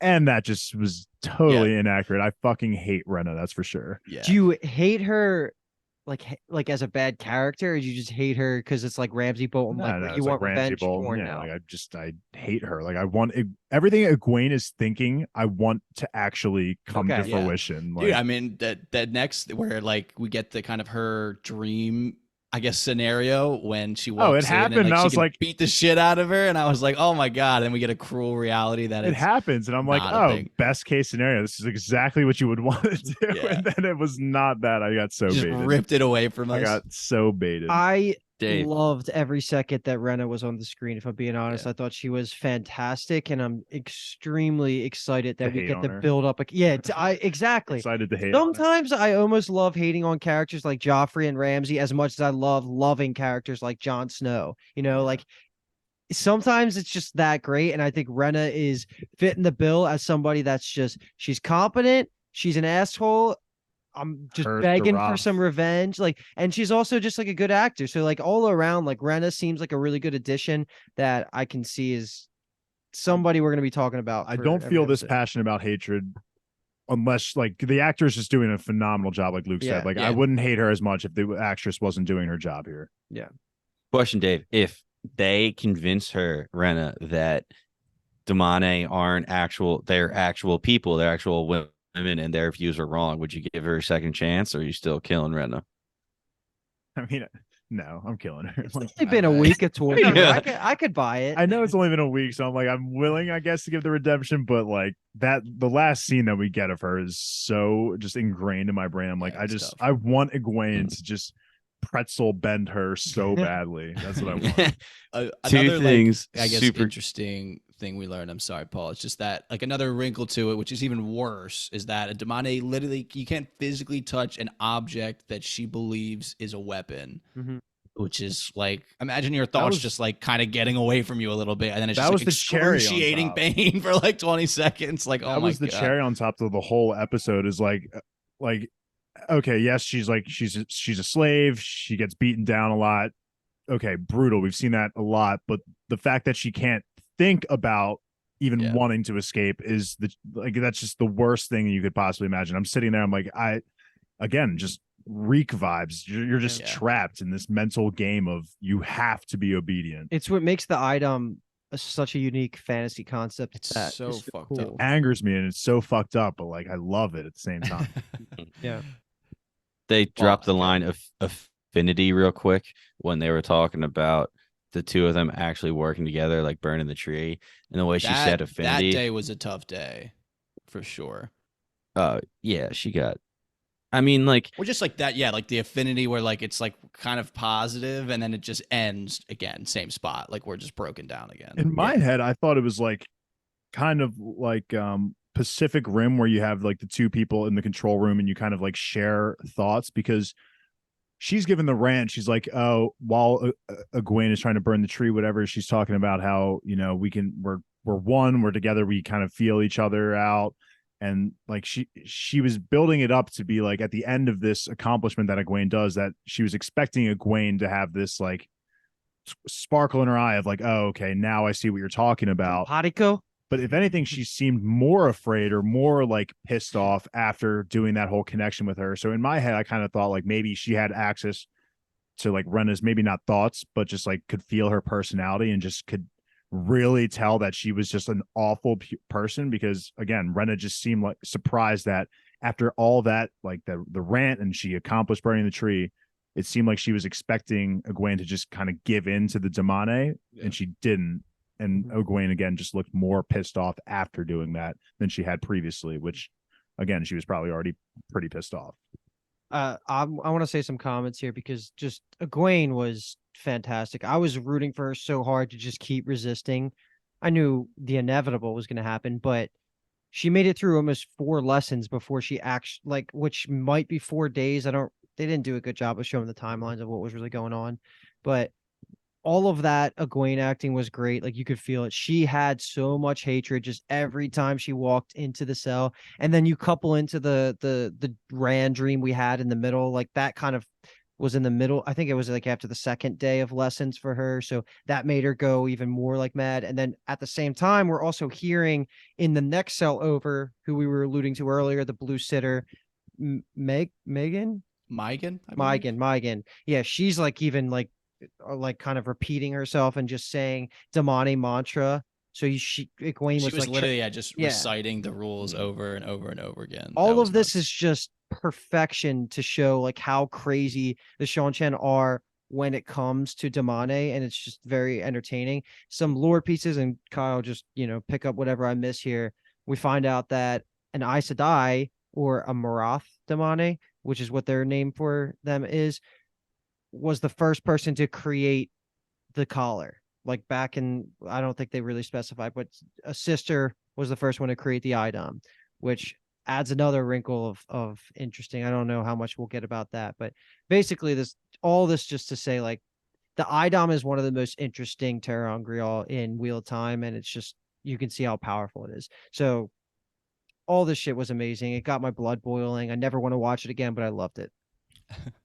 Like 2 years ago, we're at a pregame and Kyle's like pouring the shots or something like that, and Luke's like, pour the water in the cup, Kyle. And he looks at us and they're like, you'll get that in like a few years. And I get it now. All right. I fucking remember it now. And then the other thing is I just hope they get an IDOM and throw it on Leandrin. And that's about it. There you go. No, I want it definitely on Rena. But- I guess it wouldn't work because she Well, doesn't. it wouldn't work. We already know about Leandrin and Sarath's rivalry too, so keep that in your Which I hope they explain how the handlers, or what are they, Suldam. Yeah. how they can even interact with a Talangriel, because they can't touch the one power. Terangriel, I was close. Like they can't touch the one power, so how can they even manipulate an item that is invested or whatever? So whatever. That's just something going forward. I just want to put out there.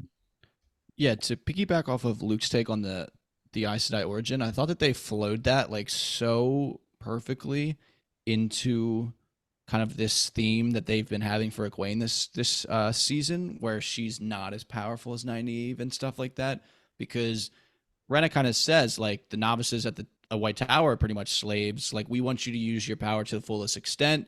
Egwene has a great comeback where it's no woman can have power with a collar on her neck, and then the classic "you're not a woman." But Rena kind of responds to that as like, you're like very special. Like, I really hope the White Tower told you how special you are. Like, you're so powerful. And that was kind of all Egwene was really looking for. It felt like when she was at the White Tower, was someone to tell her that she was strong and like doing a good job, while everyone was like, oh, where's your friend Nynaeve, the strongest channeler in 3,000 years? Oh, where's your friend Nynaeve, the strongest channeler in 3,000 years? So I thought that did like, they played that so perfectly in that scene, where then like that's when like they channel together right after that. You can feel like the walls kind of break down for Egwene a little bit, where it's like not necessarily like I'm home type of deal, but I just thought that was so well done. And then she goes to pour herself the water and she can't, obviously, and then she gets beat the fuck up. But Rena's frustration was actually kind of awesome to see her break. She was just gonna let the ter'angreal do its job, but then she was like, how did that not fucking work? And she just kicks the shit out of her. yeah. And again, the next day, I wrote it as lesson number 4. Egwene originally still gets hurt trying to touch the vase, which I was hype about. I was like, wow, she's still resisting, but this is where she finally breaks down. And I thought, I thought it was the best power move ever, just to take that water and just pour it as soon as she finally did. I was like, wow, holy shit, dude.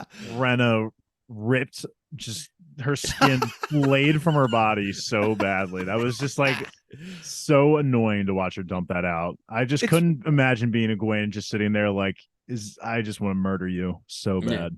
And especially because like that was what was getting repeated in her head while she was choking and dying. Is like all you need to worry about is the cup. Like your whole world is Yeah, this one dude. Oh little my cup, God. and she finally does it, and she fills up her whole world. And then Ren is like, "Good job, Good girl. stinker. I'll see you do it again, or I'll Mhm. see you Good- tomorrow to do it again. Good Good girl, girl yeah. was wild.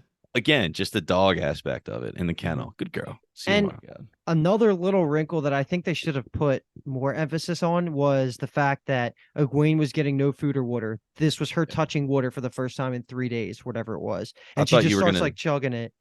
I thought you were What? gonna say they didn't show Egwene pooping or peeing in it anywhere in her cell. Because She had where's that nothing in going her now? body until this moment. So she literally was like about to die of thirst, I'm sure, until she was able to overcome this barrier. So Dude, that was she just was crazy. did that like scream / cry that she lets out must have felt awesome actually. But The pop it's blood just- vessels in the eye. Yeah. oh my dude, she Great. was so beat up. Madeline Madden, I believe I might have mispronounced her name, was just fantastic. This might be the best like single performance in an episode like of any episode in the series so far.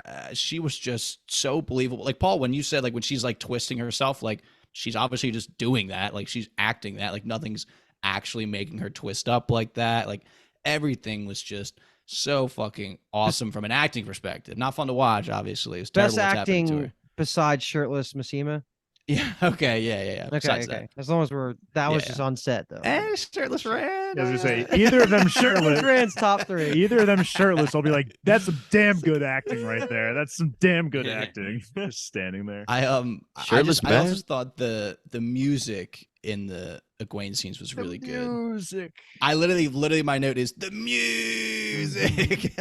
So Joe yeah. has been on point with the music. And then definitely. we get the actual conversation between cellmates here too. Yeah. And then, We just learned that she lasted longer than a sitter, a blue sitter, a Mhm. sitter of the Blue Aja type of deal. So it's like, all right, Egwene, we see you. She's finally maybe getting props from an Aes Sedai for the first time in her life. And then she looks real determined at the end, which is I good. have She has not broken no yet.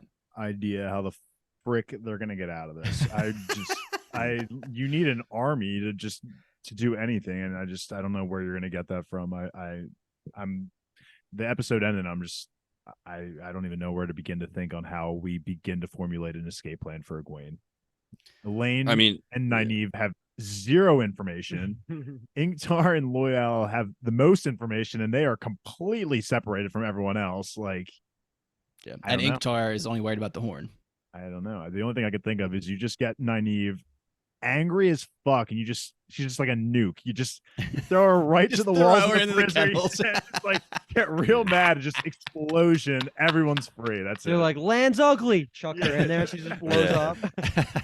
That's all I can pretend to think. stab. Yeah. Pretend to stab one of her friends, make them think they're dead, and then throw her in there. Yeah, Um, legitimate. One little thing about this blue Aja sitter is like she was literally captured when Moraine got her hearing and was banished. So that was minimum 6 months ago. So Well, I mean, there's she's been like- in this. You think travel time? Did they get captured immediately? So maybe not. Has she but already been definitely sent months. to battle, maybe, Months, and then yeah. just brought back to the kennel? Who knows? It's Well, been a long okay. time. Anyway, she's been in there a long time, is what I was trying to get at. So, I mean, if you're unbroken, if you're broken in and you're still stuck in the kennels, like if that's where Gwen's going to sleep every night, like I don't know how the hell she's going to get out because that's right in the middle of the courtyard, right where everybody like walks through. So, it's obviously got to be like a big prison break or some shit. So, I'm hyped.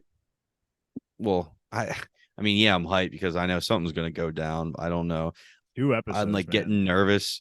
Yeah, I'm getting nervous that like she's gonna get like Reek vibes and like they're gonna try to capture her and pull her out and she's gonna be like, no, I gotta stay. Oh, I can't leave, and like with all that collar, and I'll be fucking furious if that happens. But I don't know. I That just was hope, fucking infuriating at Game of Thrones. So yeah. Mhm. So I hope Nynaeve gets pissed off enough and then slaps that necklace off and gets. I don't understand though when Anine was like, it needs to be healed once it's on somebody, but once it's on somebody, isn't it fully healed? And then how are you going to get it off? that's I don't the thing. know. Like it feels like broken and sick that like it's not on a woman, and then like the act of like putting it on a woman is healing it. It's like the vibe she's getting from it. Yeah, I'm sorry. I meant like, how are you gonna like open it if it's like fully healed or whatever. If if it's on somebody, then it's like more powerful than it was when it wasn't or whatever. I don't know. We're gonna get more of it. I'm probably wasting too much time talking about MVP, LVP, go Paul. Right now, go. MVP is going to be, oh my god, there's so many people. You know what? Fuck it. I'll just do Rand because Rand just I don't know. He had so many good scenes about going up to Lanfear, going to Logain, literally going to everybody, making moves. So Rand, Dragonborn, MVP. He's a Not even beast. gonna mention his pecs. His tech deck skate park of a body. Yeah, hell yeah. Shout And out then to Skateboard. LVP. I don't even know. LVP. Like I was gonna do Moraine, but So Moraine's really many. good at the end. So I don't even want to do Moraine because she's so good. LVP, LVP, LVP. There's so many, and there's just one and just easy one. I got feel like. 4 for each. Yeah, I written feel like down. it was easy. Really? I can't think of a single one. I'm just gonna pick one. Ready, set, go. Min sucks. There you go. That was easy. One of them. There was one of them. Yeah, that was one of them. Dave. I was gonna say Luke can go, but I'll definitely go. I'll give my MVP. I'll give it to Rima. I feel like the other person that I'm in contention for will be getting a lot of MVPs in the future. So I'm going to give it to Rima for her bold sacrifice to save Elaine and Nynaeve. And then LVP easily going to go to Matt. Yeah, You just know that was mine. the third time is not the charm with this guy. He loves looking at his friends and then watching them just walk off into the sunset while he just stands around. So I know it's in his mind the best interest. It's just frustrating seeing it happen. Okay, I'll go next. Yeah.